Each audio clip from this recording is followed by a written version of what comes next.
Was it when you got in there? Was it cool to know like, oh no, they want this as bad as me? Like, was that kind of the feeling when you got there? That was the driving force as well. I think that was what made it, is that we all had the same goal, and we also knew that nobody could do it by themselves. It needed to be a group effort, and it was a group effort. But we had this healthy competitive spirit where it was like, I want to be the top guy. I want to be the top guy. I want to have the best match. I want to have the best match.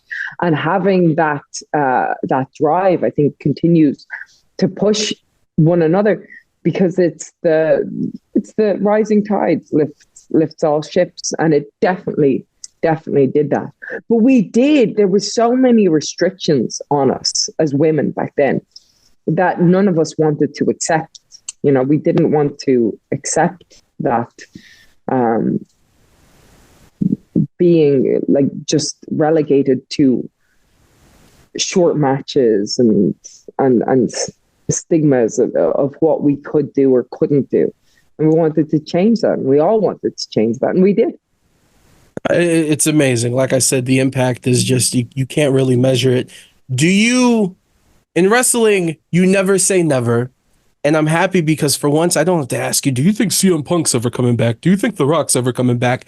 Do you ever see a day in the WWE where all four of you will be in there in the ring at the same time again?